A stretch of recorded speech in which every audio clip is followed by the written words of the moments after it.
Hey guys, what's up? I'm Abby and welcome to my channel. In today's video, ipapakita ko sa inyo kung ano yung mga napamili ko kahapon sa Divisoria. And since Christmas season na, marami sa napamili ko dito ay pangregalo and sobrang konti lang talaga nung para sa akin. And guys, huwag kayong mag-judge na sa Divisoria ako namimili ng mga pangregalo. Kasi alam ko naman, yung mga nasa mall, sa Divisoria lang din naman sila kumukuha. Lalo yung mga anik-anik na mga pang-stationery, mga ganon. Tapos pinapatungan lang nila ng matataas. Kaya, mas pipiliin ko na lang may pagsiksikan sa Divisoria kaysa pumunta ako sa mall. Kasi, wais tayo guys. Kailangan maging wais tayo. Lalo na sa panahon ngayon, kailangan natin magtipid. Okay? So, without further ado, let us start with this video. Oops! Kung hindi pa pala kayo subscribe dito sa channel ko, why don't you click the subscribe button first and also yung bell button sa tabi niya para palagi kayong maging updated kung may bago ako upload na videos. I upload videos like this every week, so subscribe na kayo. So, start na tayo guys. So, yung unang items ay papakita ko sa inyo and ito rin yung unang-unang nabili ko pagpunta ko sa Divisoria ay mga headbands na ito sila. Ayan. Marami silang color. And 10 piraso ito lahat. Naka-bundle sila. Tapos, meron silang ganyang klaseng design, may ribbon. Ito yung mga pang baby type na headband. Kasi, di ba, parang garterize sila. Ito yung mga gusto ko na type na headband. Kasi nga, hindi sila masakit dito sa likod ng tenga. Normally kasi sa akin, kahit sobrang luwang na ng headband, pag matagal, sumasakit dito. So, mas prefer ko yung ganitong type na headband. And this cost 100 pesos for 10 pieces. Ayan sila. Okay, so, doon din sa same na shop na pinagbilang ko nito, ay kumuha rin ako ng mga hair ties. And itong hair ties na to, sobrang dami nila. As in, sobrang dami. And 60 pesos lang sila. Ayan. Diba? So, meron na akong 1 year supply ng hair ties. Hindi na ako mawawalan dapat. Gamit ko na siya ngayon, yung isa. Actually, nawawala ko na yung isang nagamit ko kahapon eh. Nga pala guys, dun sa previous Divisoria haul video ko, marami nagtatanong sa akin, kahit na sinabi ko na sa Divisoria Mall ko sila nabili, marami nagtatanong sa akin, saan ko siya nabili sa Divisoria. So, sinasagot ko Divisoria Mall. If you are not familiar with Divisoria Mall, siya yung mall na nauna pa sa 168 na last year nasunog and ngayon bukas na. And maraming mga sale doon and sobrang baksak na presyo. Meron mga damit doon na tig 50 pesos. Isang boutique sila doon. Lahat ng items 50 pesos. So kung hindi pa kayo nakakapunta doon, kailangan puntahan nyo na dahil parami rin ang tao doon. And since yung pinakahuli na puntahan ko ay Divisoria Mall, dalawa lang yung item na nabili ko.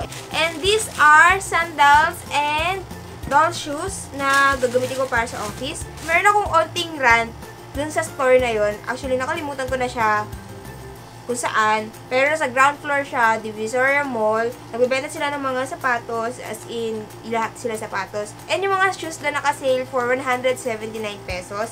Ito, nabili ko to for 179 pesos. Ayan. Ito, pwede ko gamitin sa school, or sa school, di na nag-school. Ito, pwede ko gamitin ito sa work. Kasi close naman siya and may tip toe lang dito na, hindi tip toe na 3 lang yung daliri ng paa mo yung makikita, pero okay naman siya. And ang rant ko nga pala guys, kasi ganito, nagtanong ako sa mga sales lady doon, kasi nga nakalagay doon, all items are sale for 179 pesos. So nagtanong ako sa sales lady kung yung shoes ba sa gilid ay naka-sale din. Sinabi nila sa akin, oo, by the time na babayaran ko na yung shoes, sinabi nila sa akin na hindi pala siya naka-sale. So, ngayon, binabalik ko yung sapatos kasi nga, out of budget na eh. Then, sabi niya sa akin, hindi na daw pwede ibalik. So, di ba parang, sinabi niya sa akin na sale yan. Tapos ngayon, magugulat ako kung magkano yung presyo. Tapos, hindi na siya pwede ibalik. Kasi daw na-record na sa kung saan man. Diba? So, ito yung binili ko na akala ko 149 pesos. Isa siyang sandals. Although, good quality naman siya. It's made from Marikina. Matibay naman tignan. And yeah, maganda naman yung design niya. Pero kasi talaga, akala ko 179 pesos siya. Pero I got this for 249 pesos. Konti na yung difference. And mukhang okay naman siya, diba? Mukhang matibay. Pero yun lang. Akala ko kasi talaga. Kung sinabi ko nga, binabalik ko na nga ito kay ate sales lady kasi sabi ko, hindi ko naman alam na ganito pala yung presyo niya, pero no can do daw. Tapos sinabi pa nila sa akin, ay baka daw kasi bago yung sales lady na tatanungan ko. Nakakaloka. Hindi ba nila binibrief lahat ng mga sales lady nila na yung mga nasa gilid na sapatos ay hindi sale. Tama na po ang pag-aral. Balik tayo sa ating haul video. So, ito. Most na mga items dito ay pangregalo na. Dumaan pala ako sa 999 Mall at bumili ako ng brush kasi sobrang naiinggit ako sa mga ganitong klase ng brush kasi ginagamit daw nila ito pang contour. Ayan, pang contour, pantanggal ng mga binake na powder. Ayan, maganda daw ito. So, bumili rin ako and this is 100 pesos sa 999 Mall sa pinaka-entrance pagkalabas mo ng 168. And next ay mga ball pens. Bumili ako ng mga ball pens para sa mga ka-office mate ko. And ito yung giveaway namin ni RJ para sa kanila. Lalagyan na namin yung mga tag and babalutin namin ng konti. And so, kumuha ako ng dalawang design. And this cost 150 pesos per box. And yung isang box ay meron 12 pieces ng ball pen. And same din dito. And yung dalawang design na nakuha ko ay una ay ice cream. Ayan, ice cream. Ito yung nakuha ko, ice cream yan. The next ay espada. Na ang cute-cute din. Ayan. Diba? So, ayan, ito yung dalawang items na nabili ko doon sa shop na yun. And, diba, nakakita ako ng ganito sa Landmark. And, ang mahal-mahal ang benta nila. And, ito din na yun, nabili ko lang siya 150 pesos for 12 pieces, diba? So, magkano pumapatak yun? Parang mga 15 pesos. Itong mga items na to ay puro pang regalo na talaga sa mga kids. Dahil maraming mga bata ang namamasko sa amin tuwing Pasko. Pero hindi ito yung para sa mga inaanak ko. Ayan, marami lang mga bata talaga na namamasko sa amin tuwing Pasko. So naisipan kong mamili na rin ng regalo kasi magbigay ng pera kasi mas makakatipid ako. Kaya, ayun.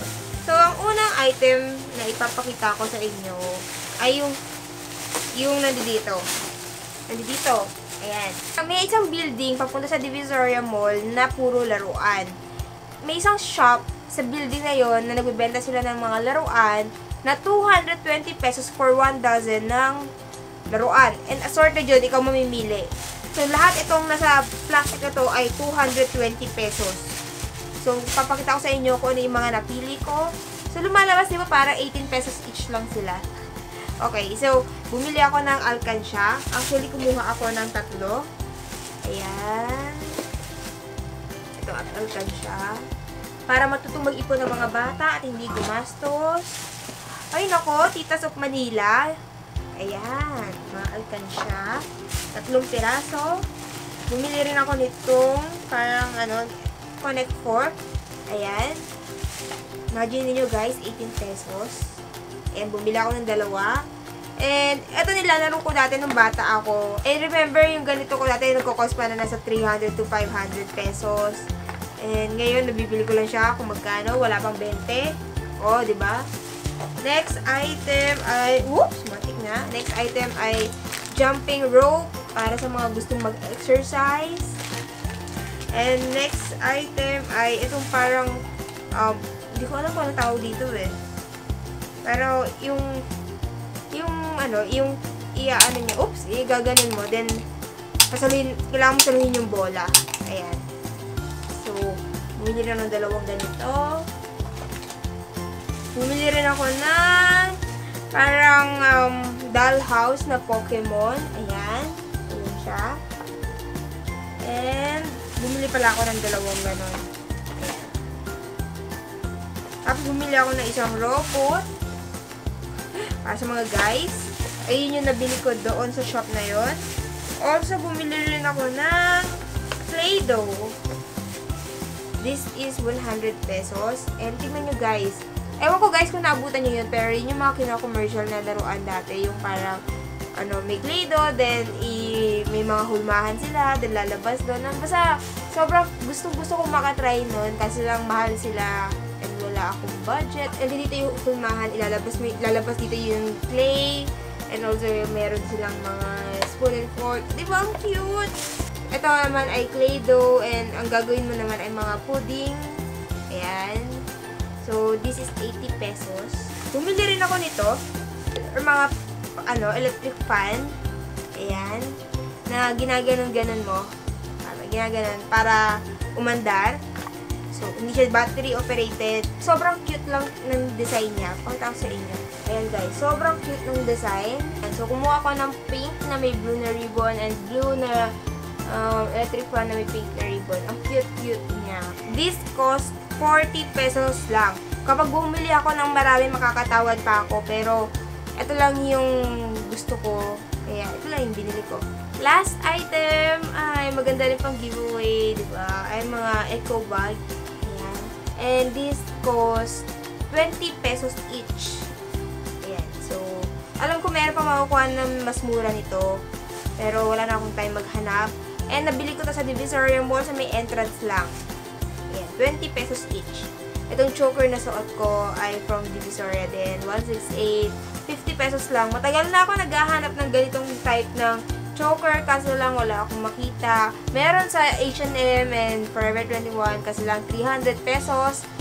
Wala akong budget para doon. And buti nila nakakita ko ng ganito sa Divisoria. May iba't ibang color pa sila. And ang price lang nila is 50 pesos. So, that's it for my whole video. Sana nag-enjoy kayo sa panonood.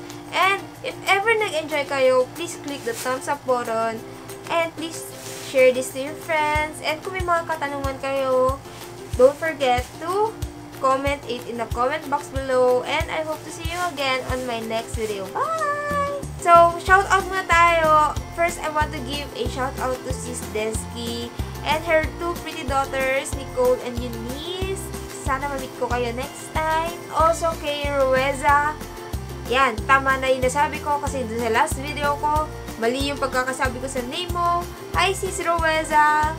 And also kay Sis Casey Valencia ulit, na palagi talaga nagko-comment sa mga post ko and sobrang na-appreciate ko yun. And also kay Sis Phoebe Grace Osano and also kay Sis Joy Mantano, belated happy 10 years and 5 months sa inyo ni Boyfie. And sana tumagal pa and lalo maging strong pa yung relationship nyo and more anniversaries to come. And last but not the least ay kay Sis Jeka Moreno Francisco. Ayan, hi sis! Hindi kita nakalimutan, naihabol kita. And sa inyo guys na gusto ng shoutout from me, don't forget to visit my page